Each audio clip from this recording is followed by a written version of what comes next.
नीति शतक भाग 6 सुजन पद्धति श्लोक 51। सज्जनों के साथ उठना बैठना, पराये गुणों से प्रेम करना, गुरुजनों तथा बड़ों के प्रति विनम्र रहना, पठन पाठन में तल्लीन रहना, अपनी पत्नी के साथ रमण करना, लोगों में बदनामी से डरना, भगवान में श्रद्धा रखना, अपने मन और इंद्रियों को वश में रखना और नीचों से दूर रहना मानव मात्र के लिए महान गुण है। इन महान गुणों से विभूषित महापुरुषों को प्रणाम। पिछले दशक में दुर्जनों के दुर्लक्षण गिनाकर सज्जनों को उनसे दूर रहने की शिक्षा दी गई थी। इस दशक में सज्जनों के लक्षणों पर चर्चा की गई है। प्रथम श्लोक में सज्जनों के साधारण लक्षण बताए गए हैं। सभी लक्षणों का सभी सज्जनों में पाया जाना कठिन है और यदि हो भी तो उनकी परख कठिन है, किंतु श्लोक में गिनाए गए लक्षणों में से प्रथम तथा अंतिम लक्षण की पहचान के लिए अधिक छानबीन की आवश्यकता नहीं पड़ेगी। वह है सज्जनों की संगत करना और दुर्जनों से दूर रहना। यह ऐसे गुण हैं कि सभी लोग देखते हैं और समाज में उसका ढिंढोरा पीट जाता है। सत्संग में सदा वेद पुराण का कथन, कीर्तन, गुरु भक्ति तथा माता पिताओं में श्रद्धा, भगवत भजन तथा इंद्रिय निग्रह आदि की चर्चा रहती है। दुसंगत से बचने से पर नारी और परधन पर मन नहीं खिंचेगा और फलस्वरूप लोकापवाद से बचे रहेंगे। कुछ चतुर चालाक दोनों नाव में सवार रहते हैं, उधर सत्संग भी करते हैं और इधर धूर्त मंडली बटोरते भी हैं। जो इस प्रकार दोनों ओर अपने को दिखाने की चेष्टा करता है, वास्तव में धूर्तराज है। वह अपनी मूर्खता पर पर्दा डालना चाहता है। साधु संत भी ऐसे ढोंगी हो सकते हैं, विद्वान धनवान भी ऐसे दुष्ट हो सकते हैं। अतः सौजन्यता की परख सत्संग से इतनी सुदृढ़ नहीं हो सकती जितनी दुसंगति से दूर रहने पर हो सकती है। वास्तव में दुर्जन न होना ही सज्जन होना है। जब वह सज्जन सिद्ध हुआ तभी उसके सत्संग, पठन पाठन, श्रद्धा, नम्रता, पति भक्ति बल्कि पत्नी भक्ति का प्रथम पाठ आरंभ होता है। अंत में इंद्रिय निग्रह, यह कभी भी किसी बाहरी कसौटी पर कसी नहीं जा सकती। प्रत्येक व्यक्ति के लिए उसका मन ही साक्षी है। उपरोक्त गुणों से विभूषित व्यक्ति को हमने साधारण सज्जन कहा है, क्योंकि इन गुणों से स्वयं उसी व्यक्ति का अधिक लाभ होता है। सज्जन श्रेणी इसलिए है कि वह दुर्जन नहीं है, दूसरों का अपकार नहीं करते, परंतु भर्तृहरि ने ऐसे सज्जनों को महापुरुष कहकर प्रणाम किया है। सज्जन से समाज का हित होता है, किंतु किसी का अहित न करना भी समाज की बहुत बड़ी सेवा है। इसी प्रकार समाज का अहित न करते हुए उससे लाभान्वित होना भी समाज की सेवा है। इसीलिए ऐसे सज्जन वंदनीय अवश्य हैं। सोचने का विषय यह है कि क्या साधारणतया मनुष्यों को इस प्रकार वंदनीय बनना कठिन है? हमने सभी जगह इस श्लोक में वर्जित गुणों के साथ साधारण का शब्द जानबूझकर जोड़ दिया है। यह कोई असाधारण या कष्ट साध्य नहीं है। सावधानी के साथ अभ्यास करने पर यह सभी गुण सरलता पूर्वक साधे जा सकते हैं। इसमें किसी अलौकिक प्रतिभा अथवा घोर तपस्या की आवश्यकता नहीं है। यह सभी बातें मानव स्वभाव के अंदर पाई जाती हैं। जो लोग मानवता से गिरते हैं या मानव होकर भी पशुवत जीवन व्यतीत करते हैं, उन्हीं लोगों में यह गुण लुप्त हो जाते हैं। अच्छी संगत में बैठने, पढ़ने, पढ़ाने, माता पिता तथा गुरुजनों के प्रति नम्रता दिखाने, सहधर्मिणी से स्नेह रखने, अपवाद से बचने की इच्छा किसमें नहीं होती। जो इनका पालन नहीं करते वह वास्तव में आलस्य तथा निर्लज्जता से अपनी इच्छा के प्रतिकूल आचरण करते हैं। केवल आत्मदमन ही ऐसा है जिसमें साधना करनी पड़ती है, परंतु उपरोक्त सभी बातों का ध्यान रखने पर यह अंतिम गुण आप ही आप विकसित होने लगता है। श्लोक 52। महापुरुषों का जन्मजात स्वभाव ही ऐसा होता है कि वह विपरीत स्थितियों में घिरकर घबराते नहीं हैं। जब संपत्तिवान बनते हैं तो घमंड नहीं करते। सभाओं में वाद विवाद हो तो ज्ञान तथा तर्क से अपनी बात सिद्ध करते हैं। रणभूमि में शत्रु का सामना हो तो पराक्रम दिखाते हैं और सदा शास्त्रों का अनुसरण तथा अनुशीलन करते रहते हैं। पिछले श्लोक में साधारण सज्जनों का वर्णन था। इस श्लोक में उनसे उच्च कोटि के सज्जनों का वर्णन है। साधारण परिस्थितियों के बीच वे सौजन्यता बरतते ही हैं और विशेष परिस्थितियों में भी वे अपने विशेष गुणों का प्रमाण देते हैं। यह उनकी विशिष्टता है, इसीलिए इन्हें महात्मा कहा गया है। साधारणतया साधु संत को ही महात्मा कहा जाता है, परंतु भर्तृहरि ने बता दिया कि किस प्रकार के लोगों की आत्मा महान होती है। महान आत्मा की परख की 6 परिस्थितियां और उन परिस्थितियों में उनकी मनः स्थिति और आचरण विधि सूचित की गई है, परंतु इन 6 परिस्थितियों का विश्लेषण करें तो मूलतः 3 ही निकलती हैं। इसी प्रकार मनोस्थिति भी 3 ही प्रकार की होती है। विपदा और संपदा एक ही वस्तु के 2 पहलू हैं। इसी प्रकार धीरज और क्षमा भी एक ही चीज के 2 रूप हैं। इसी प्रकार श्लोक के दूसरे चरण में युद्ध की परिस्थिति है। एक शास्त्र युद्ध है और दूसरा शस्त्र युद्ध।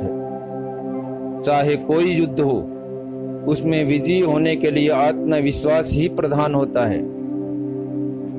तीसरे चरण की यश की कामना और शास्त्र व्यसन भी एक दूसरे पर बहुत कुछ निर्भर करती है। यश को भी शास्त्र सम्मत होना चाहिए। विज्ञान शास्त्र भी इसमें आ सकते हैं। पिछले श्लोक में साधारण सज्जनों और इस श्लोक में विशिष्ट सज्जनों अथवा महान आत्माओं का अंतर स्पष्ट किया गया है। सज्जन होते हुए भी विपदाएं आ पड़ने पर सौजन्यता न छोड़ें एवं धीरज न खो बैठें। संपदा प्राप्त होने पर हिंसक न बने, पर सहनशीलता का अभाव या न्यूनता हो सकती है। सत्यवादी हो सकते हैं, पर आपातकाल में असत्य को वांछनीय समझ सकते हैं।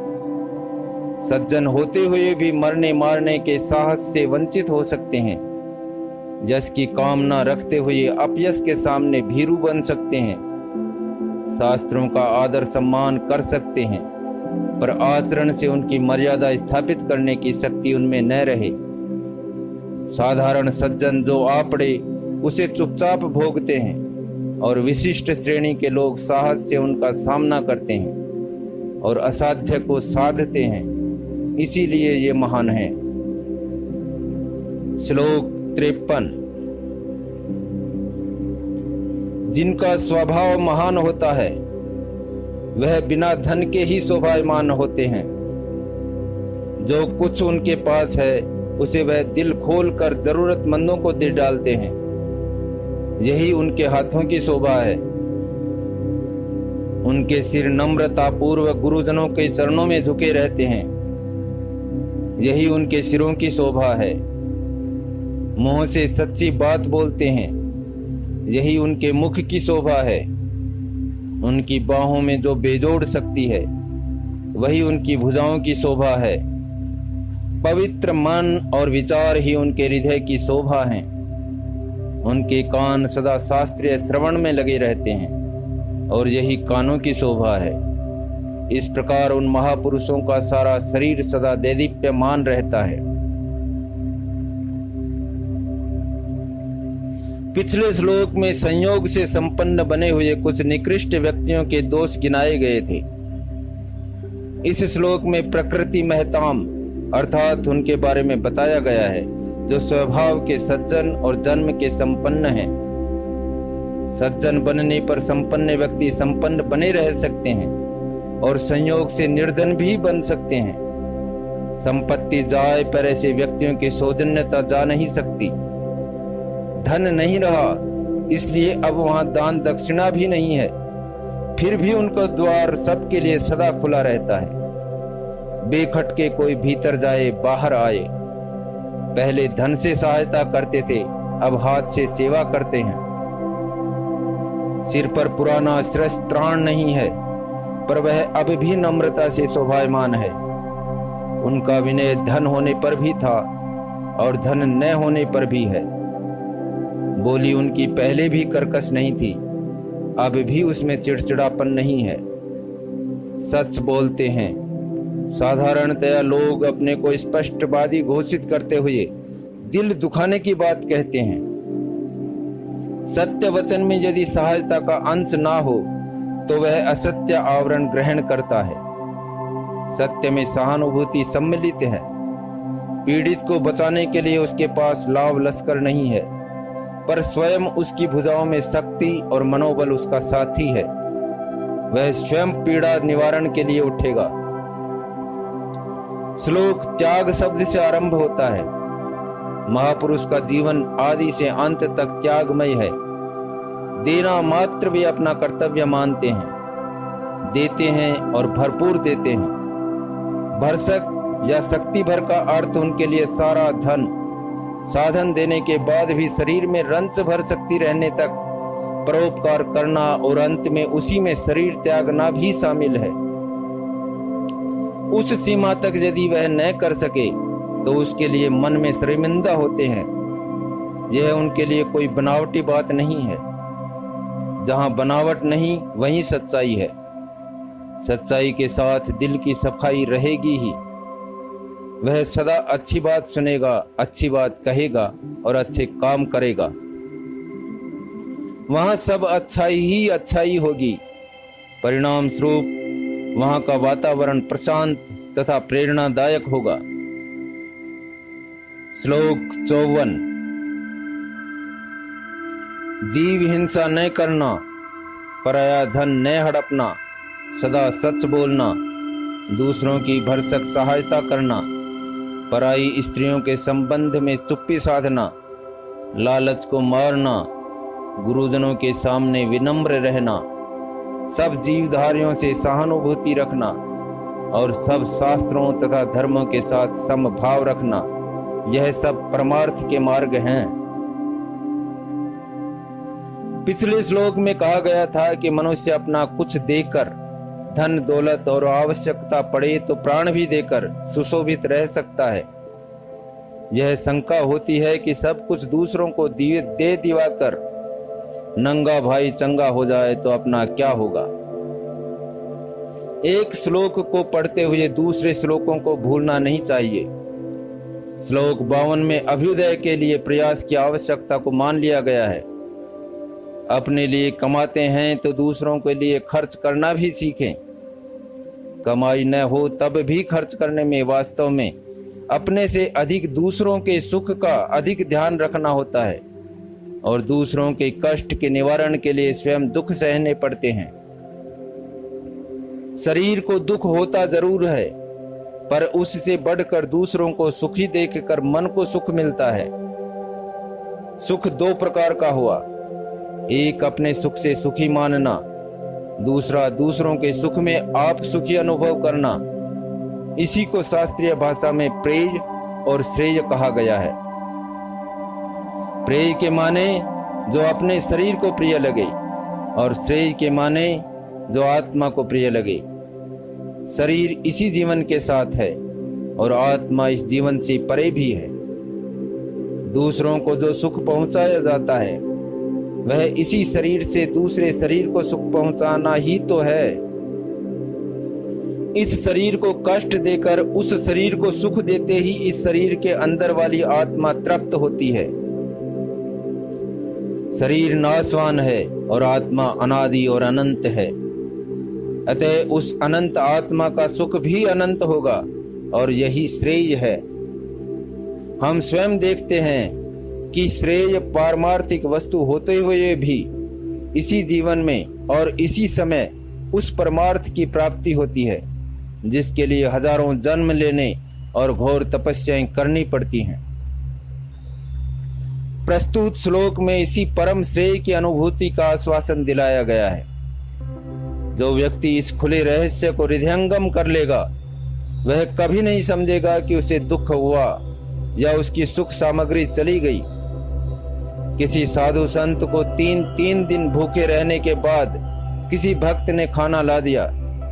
इतने में कोई आकर कहता है भूखा हूं, या एक कुत्ता सामने आकर दुम हिलाने लगता है, तो वह सत्पुरुष उस भूखे मनुष्य का निरादर न करने और उस कुत्ते के प्रेम का समादर करने के लिए खाना उन्हें खिला देता है और आप भी कुछ खा लेता है या यूं ही सो जाता है और मीठी नींद सोता है। श्रेय में ही वह शक्ति है और ऐसा सुख है। यह बातें कहने सुनने में समझ में नहीं आती, ये स्वयं करके अनुभव करने की बातें हैं। परंतु इस श्लोक में इतने घोर त्याग को ही श्रेय नहीं कहा गया है। श्रेय का भी सरल मार्ग सुझाया गया है। वह मार्ग है साधारण व्यक्ति के लिए भी असाध्य नहीं है। पहला शब्द लीजिए, प्राणाघात न करो। इसका सीधा मतलब है अपना पेट भरने के लिए दूसरे के प्राण न लो। अनादिकाल में लोग नरमांस खाते थे, बाद में पशु पक्षी का भक्षण करने लगे, फिर अनाज और शाक फल। श्लोक में बस शाकाहारी बनने की बात कही गई है और इसे भी श्रेय का एक मार्ग बताया गया है। बताओ कौन कठिन मार्ग है श्रेय का, और इस श्रेय की प्राप्ति के लिए कौन जन्म जन्मांतर की प्रतीक्षा करनी पड़ती है। अब दूसरा शब्द परधन हरण। जिस प्रकार अपना पेट भरने के लिए दूसरे का प्राण न लो, उसी प्रकार अपना घर भरने के लिए दूसरे का घर न लूटो। आप स्वयं परिश्रम करके धनोपार्जन करने की बात मात्र कही गई है। इसके बाद सत्य वाक्य आता है। यहाँ सत्य की परिभाषा में न पढ़कर केवल इतना ही देखें कि सत्य का प्रयोग किस संदर्भ में हुआ है। संदर्भ है यहाँ धनोपार्जन का। धन कमाने में झूठ न बोलो। पराये धन को हड़पने में झूठ बोलना ही पड़ता है। जब परधन की मनाही है तब यह सत्य स्वार्जन के लिए ही आना चाहिए। उदाहरण के लिए किसी वस्तु की लागत मानो 1 रुपया है। फुटकर में 1 आना रुपया मुनाफा लो तो कोई आपत्ति नहीं करेगा, परंतु उसी का 1.25 रुपया लागत बताकर फिर 1 आना मुनाफा लिया तो यह असत्य हुआ। यहाँ पर सत्य वाक्य का संबंध केवल कमाई से ही नहीं है, खर्च से भी है। आगे ही कहा है सत्या प्रदानम। आपके पास कोई हाजतमंद आ गया, आपकी जेब में पैसे हैं, किंतु आप कह देते हैं कुछ नहीं है। यह झूठ है। शक्ति भर दो, सब मत दो, पर शक्ति वंचना न करो। भरसक सहायता करना भी श्रेय में है। क्या यह किसी के लिए अशक्य है?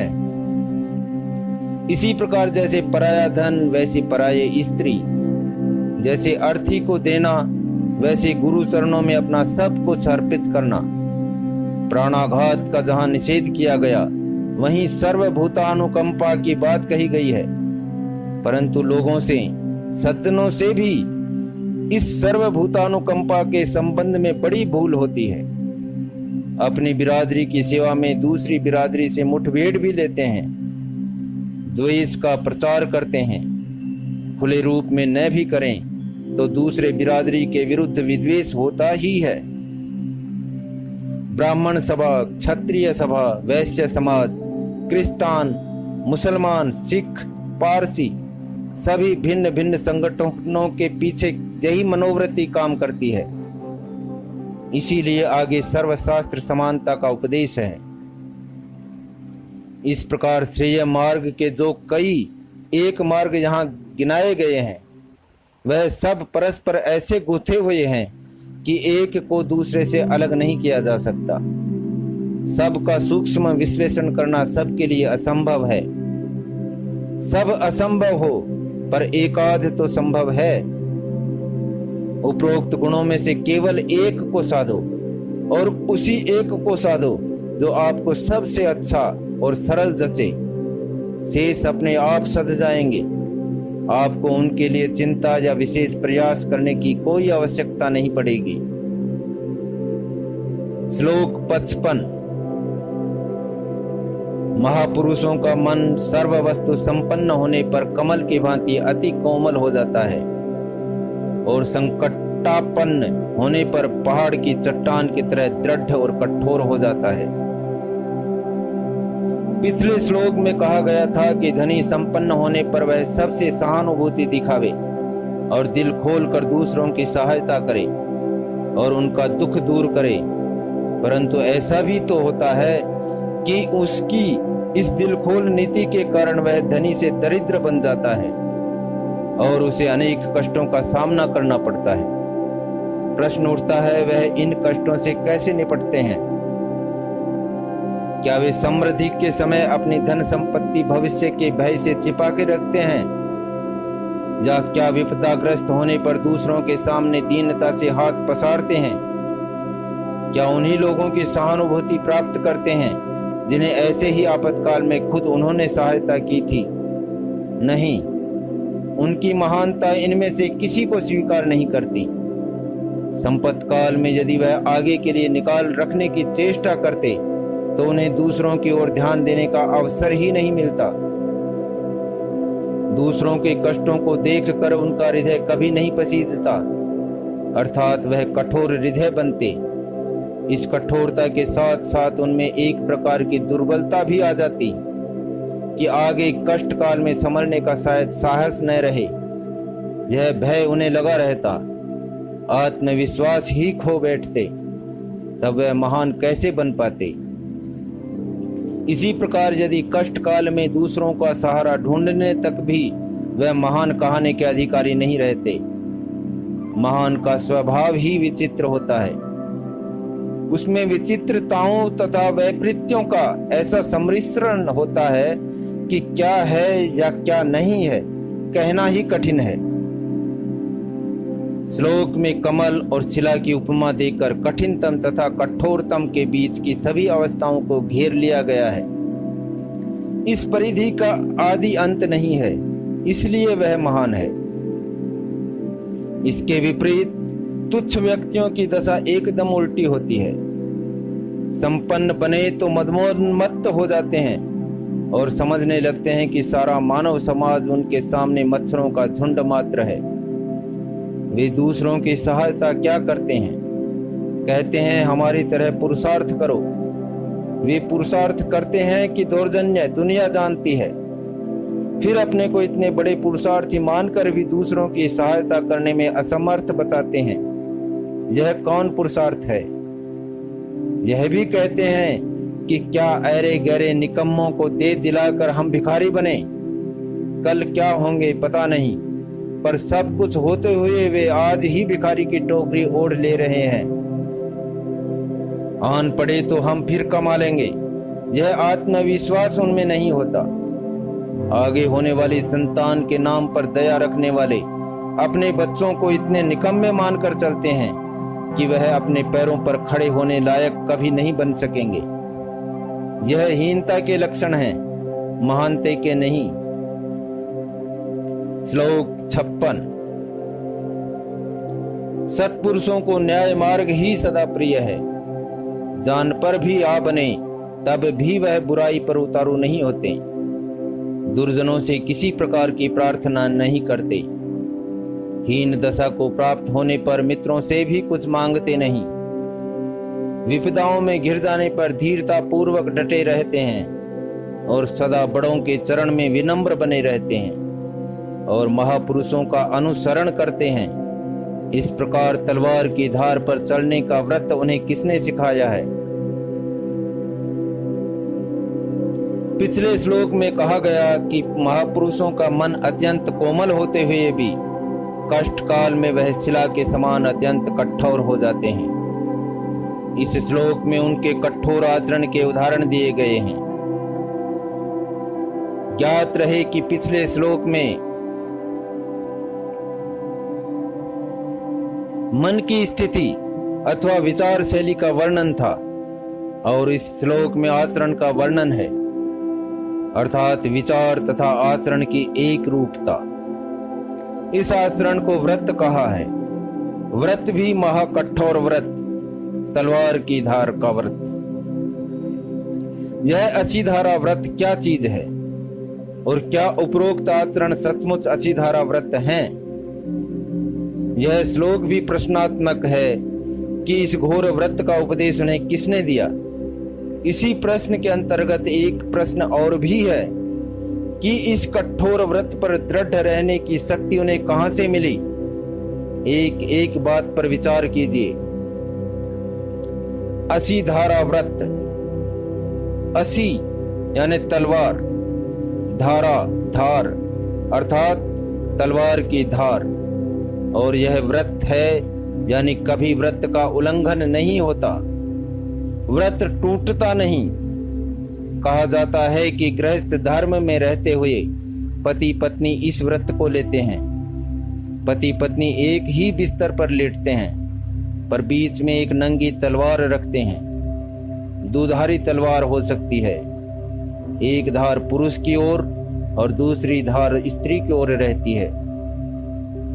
रात भर उस धार को पार कर परस्पर स्पर्श नहीं करते। तलवार कुछ करे या न करे, पर यह व्रत खुद कितना घोर व्रत है। पति पत्नी पास पास लेटते हैं और मिलते नहीं। मन को कितना कठोर करना पड़ता है, यह करने पर ही जाना जा सकता है। तलवार भले रखें, व्रत को तलवार रूप सिर पर टांगे रखना, गृहस्थाश्रम में ब्रह्मचर्य का पालन करना, अविवाहित रहकर ब्रह्मचर्य से अधिक कठोर है। ब्रह्मचर्याश्रम एकधारी तलवार है, पर विवाहित पति पत्नी का ब्रह्मचर्य वह भी एक बिस्तर पर दुधारी तलवार है, बल्कि उससे भी बढ़कर है। अतिक्रमण आक्रमण किसी भी ओर से हो सकता है। आक्रमण पर प्रत्याक्रमण न हो तभी व्रत पूर्ण होता है। असीधारा व्रत को तलवार की धार पर चलना भी कहते हैं। तलवार की धार पर चला कैसे जाएगा? धार पर पैर रखें तो शरीर का 1.5-2 मन वजन उसे दबा देगा। तलवार की तेज धार तलवों में धसेगी और हड्डी तक की खबर लेगी। पैर तलवार से अलग नहीं हो सकेंगे। तन मन में तनाव होगा और पग पग आगे बढ़ना भी होगा। जीवन भर यह क्रम चलता ही रहेगा। पति पत्नी की परीक्षा केवल सैया पर क्षण भर नहीं, जीवन भर परीक्षा है।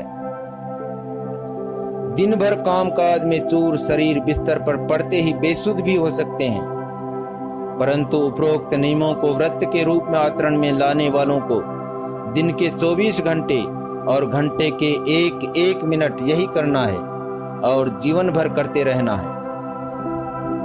इस श्लोक में वर्णित न्याय प्रियता, दुर्जन को सिर न झुकाना, मित्र से न मांगना, विपदा में धीरज दिखाना, जान का जोखिम हो पर जीते जी कुपथ न चलना और साथ ही साथ बड़ों की बात रखना, ये सब असीधारा व्रत के समकक्ष हैं।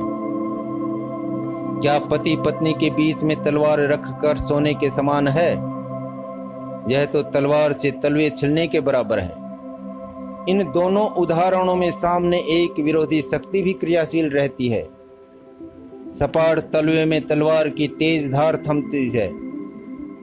पति पत्नी को अलग रहते हुए भी आलिंगन की आकांक्षा एक दूसरे को आकृष्ट करती है। उपरोक्त व्रतों पर आचरण करना ठीक ऐसा ही है। न्याय में एक पक्ष सदा अपने पर अन्याय मानेगा। दुष्ट के वशीभूत न होने पर वह सदा शत्रुवत व्यवहार करेगा। थोड़ा सा मन को मना लें तो प्राण बचेंगे। थोड़ी सी याचना से मान बच सकता है। धैर्य दिखाने से दुख अधिक हो सकता है और अंत में क्या पता अपने ही बड़े बुजुर्गों से आमना सामना हो जाए। इस न्याय के पालन में तब दोनों को निभाना कितना कठिन है। यह सब तलवार की धार पर चलना नहीं तो और क्या है। सत्पुरुष चलते हैं और तलवार की धार पर ही चलते हैं। कैसे चलते हैं? वही समझ सकते हैं जो चलते हैं, देखने वाले बस तमाशाई हैं। बहुत हुआ तो समझेंगे जादू है और कुछ कहेंगे कि धोखा है, पर तलवार की चाल से इनकार किसी को नहीं होगा। तो छोड़ दो इन तमाशाइयों को जो अधिक से अधिक बाहरी आचरण को देखेंगे पर मन को टोह नहीं सकेंगे। परंतु योगीराज भर्तृहरि भी चकित रह जाते हैं कि यह चमत्कार इन सत्पुरुषों को किसने सिखाया। मानो वह स्वयं अपने को इसी घोर व्रत का अनाधिकारी और असमर्थ मानते हैं। भोगी रह चुके हैं, योगी भी हैं, तब भी वह आश्चर्यचकित हैं। क्यों? यों कि वह जानते हैं कि जनसाधारण में भी ऐसे सत्पुरुष सैकड़ों देखने में आते हैं। इन सैकड़ों हजारों संत जनों को जनसाधारण में वही देख सकता है जो भर्तृहरि जैसी योग दृष्टि रखता है, वरना हम सब तो जाने अनजाने अपने दैनिक जीवन में जितने ऐसे संत जनों को अनदेखे करके आगे बढ़ जाते हैं। आखिर उन्हें किसने सिखाया? योगीराज भर्तृहरि अपने को असमर्थ मानते हैं। महापुरुष की यही तो निशानी है।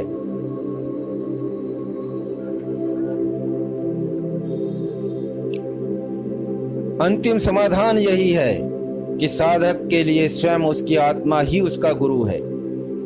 स्वभाव से या साधना से अनायास उसके चरण उस अलौकिक आचरण के अनुगामी हो जाते हैं। श्लोक 57। गुप्त रूप से दान धर्म करना, कोई अपने दरवाजे आए तो उसका आदर सत्कार करना, लोगों का भला करना और किसी के सामने अपनी बड़ाई न जताना, पर दूसरों ने कुछ उपकार किया तो सबके सामने उनके प्रति कृतज्ञता प्रकट करना, धन संपत्ति पाने पर अभिमान न करना, दूसरों की निंदा या तिरस्कार न करना, तलवार की धार पर चलने की ऐसी चाल सत्पुरुषों को न जाने किसने सिखाई है। पिछले श्लोक में महान आत्माओं के कुछ लक्षणों का वर्णन किया गया है।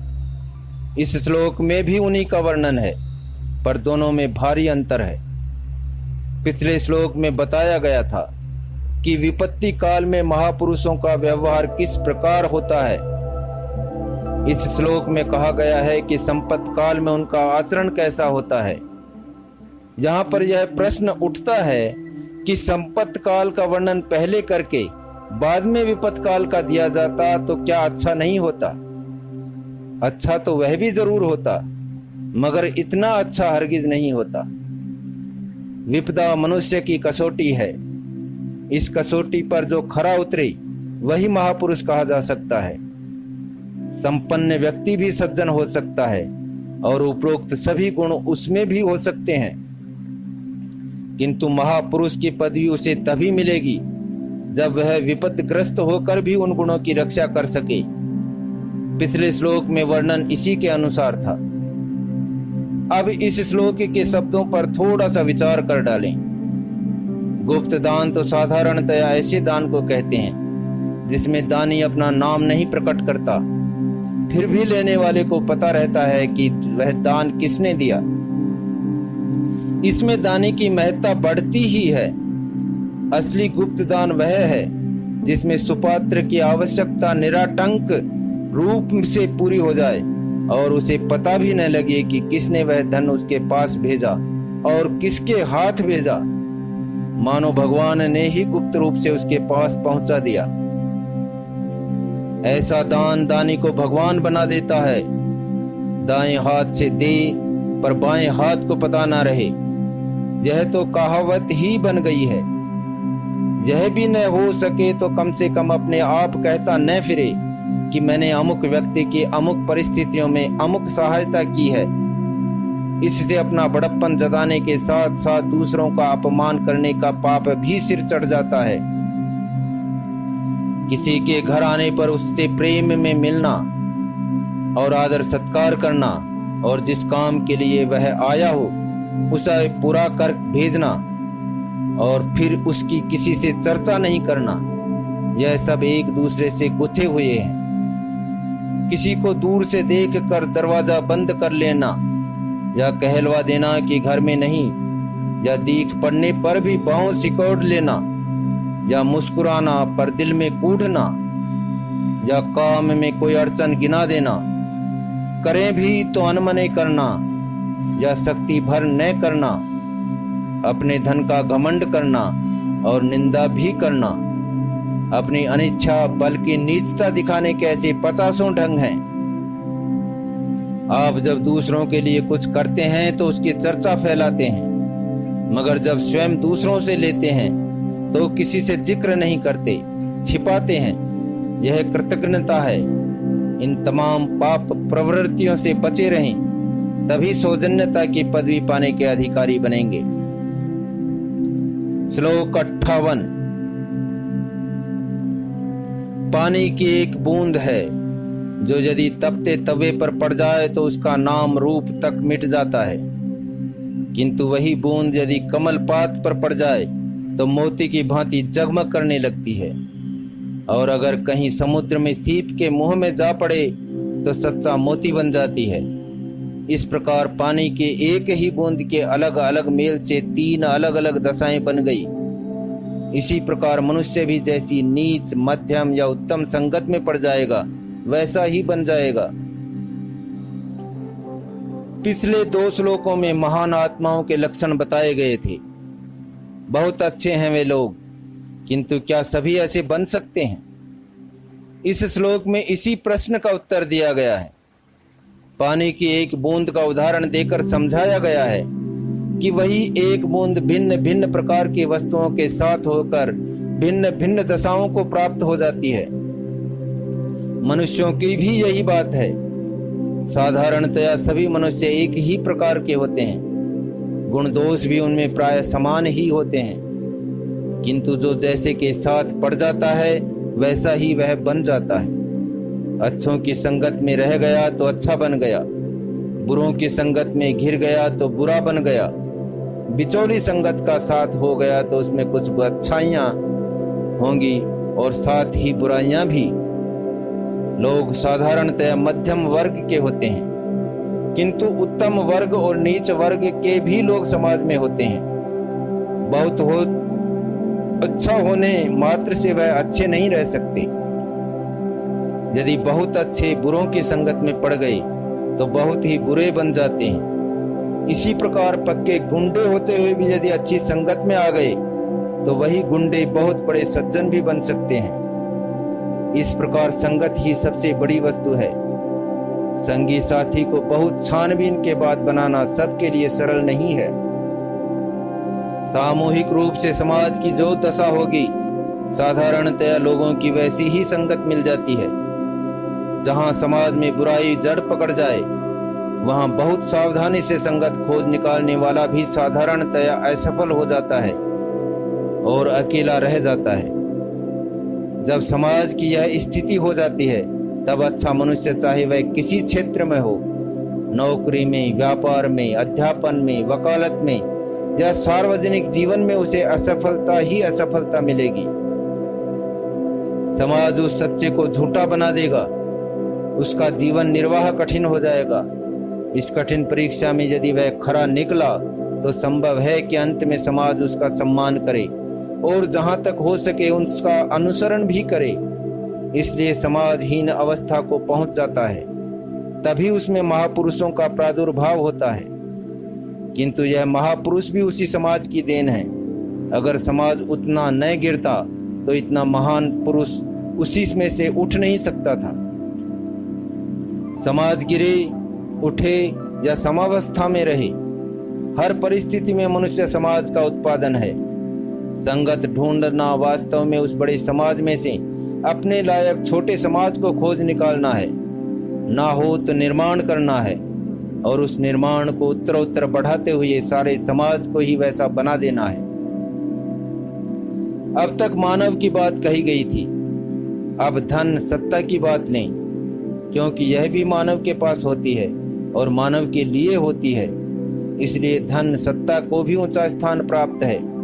पर ये दोनों चीजें, जैसा श्लोक 48 में कहा गया है, यदि नीच के पास जुट जाएं तो तपते तवे पर पानी की बूंद के समान उड़ जाएंगी, और कमल पत्र पर पड़ जाएं तो मोती के समान चमकेंगी। लोगों को धन और सत्ता का आभास मात्र देंगी, पर वह हवा के एक झोंके की मोहताज हैं। पानी पानी में मिल जाएगा और पत्ता साफ रहेगा, या वह भी टूट फूट कर झोंके में निकल जाएगा। और यदि समुद्र के सीप में स्वाति की बूंद बनकर पड़े तो मोती बनेंगे और वह स्थायी होंगे। गोताखोर बाहर लाएंगे और बाजार में उसका मोल लगेगा। अर्थात धन सत्ता के लिए भी नैतिकता का आधार चाहिए। अब सीप की बात। कहते हैं कि स्वाति नक्षत्र में समुद्र में सीप मुंह खोलकर पानी पर तैरते रहते हैं। स्वाति की वर्षा की जितनी बूंदें उस सीप में पड़ती हैं वो मोती बन जाती हैं। सभी सीप मुंह बाए रहेंगे, मगर सब में तो स्वाति बिंदु पड़ता नहीं होगा। ना पड़े भले ही, पर अच्छी वस्तु की आस में रहते हैं, यही बड़ी बात है उनके लिए। सोना सीप भी अपना मूल्य रखता है। दुर्भाग्य उस स्वाति बिंदु का है जो सीप में पड़ता तो मोती बन जाता। इसी प्रकार यदि सज्जनों के हाथ सत्ता या लक्ष्मी न आए तो उस सत्ता या धन का दुर्भाग्य होगा, न कि उस अलौकिक सौजन्यता का। श्लोक 59। जो पुत्र अपने आचरण से माता पिता को प्रसन्न रखे वही पुत्र है। जो पत्नी सदा अपने पति के हित का ध्यान रखे वही पत्नी है। और जो मित्र सुख तथा दुख में समान रूप से साथ दे वही मित्र है। इस संसार में महान पुण्यवान को ही ये तीनों सुख प्राप्त होते हैं। पिछले श्लोक में संगत के गुण दोष गिनाए गए थे। इस श्लोक में प्रधानतया ऐसा प्रसंग आया है जो प्रायः सभी को प्राप्त है। पुत्र, पत्नी तथा मित्र साधारणतया सबके होते हैं। श्लोक में इन तीनों को जिस क्रम से दिया गया है उसे यदि उलट दें तो अधिक उपयुक्त होगा। पहले मित्र, फिर पत्नी और तब पुत्र। बच्चे से बड़ा हुआ, संगी साथी बनाए, जीवन संगनी ढूंढ ली, तब बाल बच्चे वाला बना है। बच्चा जो ही होश संभालता है कोई ना कोई मित्र उसे मिल ही जाता है। वैसे छुटपन से ही बच्चे दूसरे बच्चों के साथ खेलने कूदने लगते हैं, परंतु वह मित्र नहीं कहा सकते। अपने हमजोलियों में से किसी में अपनत्व का अनुभव करना कुछ देर में आरंभ होता है। बच्चे के रूप में माता पिता की गोद में घुसना या पुत्रम मित्र स्मदाचरित की आर्योक्ति के अनुसार पिता वास्तविक मित्र का स्थान नहीं ले सकता। हमजोली से ही असली मित्रत्व की शुरुआत होती है। यह शुरू की दोस्ती अगर आखिर तक बनी रहे तो क्या ही अच्छा हो। यह कैसे हो? सुख में आप उसे समान भागीदार बनाकर साथ रखो, तभी दूसरा अपने को दोस्त मानेगा। आप स्वयं बड़े आदमी बन गए, पर आप ऐसे समय अपने पुराने साथी संगियों का ध्यान नहीं रखें तो कौन आपको अपना दोस्त मानेगा। समय के साथ जो नए दोस्त बनाते हैं उसका कारण स्वार्थ हो सकता है। दोस्ती निभाने की पहले जिम्मेदारी अपनी होती है। सुख में आप न भूलें तो आपका कर्तव्य पूरा हुआ, पर दूसरा भी उतना ही कर्तव्य परायण है कि नहीं, इसकी परख तो अवसर पड़ने पर ही हो सकती है। इस विचार से किसी को अपने दोस्त की दोस्ती को परखने की चेष्टा नहीं करनी चाहिए। सुख के समय तो आपकी परख है, दोस्त की नहीं। दुख के समय भी दोस्त के पास न जाने की बात पीछे कही जा चुकी है। कष्ट काल में आप अपने मित्र से मोह छिपाएं और वह खोजता हुआ आपकी सहायता के लिए पहुंचे, तभी वह दोस्त है। आप उसे अपने सुख का भागीदार बनाते हैं और वह दुख का भागीदार बनता है। यहाँ पर श्लोक के शब्द सुख दुख में समान व्यवहार अव्यावहारिक हो जाते हैं। सुख के समय आपका व्यवहार ऐसा होना चाहिए जिससे आपके दोस्त का दिल न दुखे। आप अपने सुखों में उसे भी साथी बनाए रखेंगे तो उसके दिल को सुख मिलेगा। यहाँ तक तो आपकी दोस्ती ठीक है, पर जो ही आप पर दुख आ पड़े, आप सुख की खोज में दोस्त का दरवाजा खटखटाने लगे, और तकाजा करने लगे अपनी दोस्ती का दाम चुकाने का, तो आप स्वार्थी।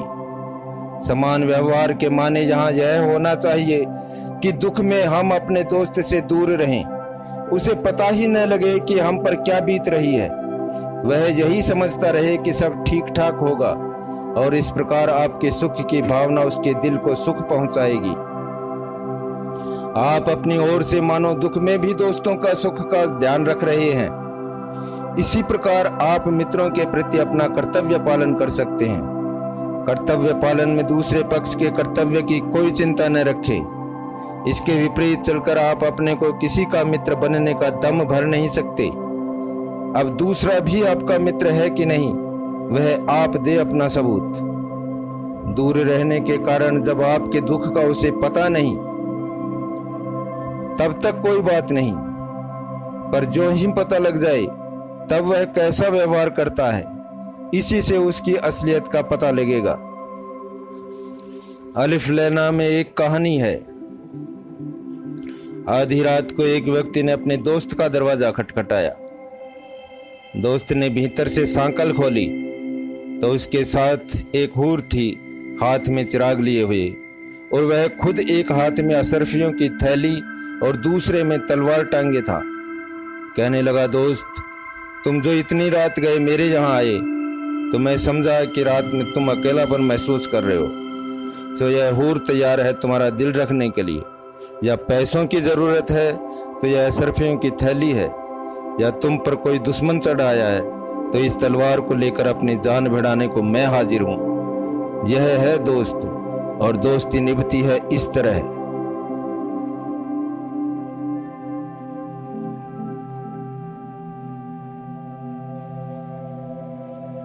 यह कहानी अलिफ लैला हजार दास्तां की है, पर यह सब पर और सभी जगह लागू होती है। हमारे श्लोक की पत्नी और पुत्र पर भी ठीक ठीक बैठती है। पत्नी अपने पति से या पुत्र अपने पिता से अलिफ लैला के शब्द नहीं दोहराएगा, किंतु व्यवहार में उन्हें यही सब करना है। पति या पिता के सुख, सहायता तथा मनोरंजन का पूरा ध्यान रखना पत्नी तथा पुत्र का धर्म है। जीवन भर दुख देकर मरने के बाद श्राद्ध करना, गया जी में पिंडदान करना और ब्रह्म भोज करवाना वास्तव में यह श्रद्धा नहीं बल्कि स्वार्थ है कि समाज में अपनी प्रतिष्ठा बनी रहे। श्लोक 60। संत सज्जन का स्वभाव विचित्र होता है, उनका आचरण उससे भी बढ़कर आश्चर्यजनक होता है और उनका प्रभाव विलक्षण होता है। वे सदा दूसरों की प्रशंसा ही करते हैं, अर्थात वे कभी पराये की निंदा नहीं करते। परिणाम यह होता है कि दिनों दिन समाज में उनकी प्रतिष्ठा बढ़ती जाती है। इसी प्रकार जब कोई व्यक्ति कोई कार्य आरंभ करता है तो प्राणपण से उसका हाथ बटाते हैं। परिणाम यह होता है कि दूसरे लोग भी उनके कामों में सहायक बन जाते हैं। इस प्रकार परोपकार तथा पराये की प्रशंसा में दुष्टों से भी पाला पड़ता है, जो उसे पाखंडी तथा दंभी कहने में नहीं हिचकते, और ये सत्पुरुष उन परुष वचनों को शांति से सह लेते हैं, अर्थात भड़कते नहीं हैं। परिणाम यह होता है कि कठोर वचन कहने वाले को भी खिन्न होना पड़ता है। सभी को ऐसे संत जनों की मान मर्यादा करनी पड़ती है। पिछले श्लोक में साधारण जन का वर्णन था, अर्थात ऐसे लोगों का जो सामान्य गृहस्थी जीवन बिताते हैं। इस श्लोक में उच्च कोटि के पुरुषों का वर्णन है। इन्हें हम संत महात्मा भी कह सकते हैं। संत महात्मा केवल संसार बंधन मुक्त व्यास सन्यासी ही नहीं, साधारण गृहस्थों में भी ऐसे व्यक्ति हो सकते हैं। यह भी हो सकता है कि सभी संत महात्मा कहलाने वालों में ऐसे गुण हो ही नहीं। भले ही समाज उन्हें संत महात्मा ना कहे, और भले ही सभी के समान जीवनोपार्जन करने वाला साधारण व्यक्ति ही क्यों न हो, यदि उसमें उपरोक्त गुण पाए जाएं तो जल्दी नहीं तो देर में समाज को उसकी महानता को स्वीकार करना ही पड़ेगा। परंतु प्रायः ऐसी पदवी उसे देर में ही मिलती है। दोष इसमें उस संत पुरुष का कम होता है जो लोग धन या अधिकार के कारण समाज में प्रतिष्ठा पाए रहते हैं। उन्हें ऐसे व्यक्ति की मान मर्यादा सहन नहीं होती। वे ऐसे व्यक्ति को अपने रास्ते का कांटा मानते हैं या धन और अधिकार के घमंड के कारण उस सत्पुरुष के गुणों को आंक नहीं सकते। समाज के दूसरे लोगों को अपने स्वार्थों की रक्षा के हेतु उन तथाकथित प्रतिष्ठित जनों का हामी बनना पड़ता है। इस प्रकार नए और छोटे लोगों को सद्गुण तथा सदाचार के बावजूद समाज की मर्यादा के पात्र बनने में देर लग जाती है। पर इस देरी से हानि नहीं बल्कि साधक को लाभ ही अधिक होता है।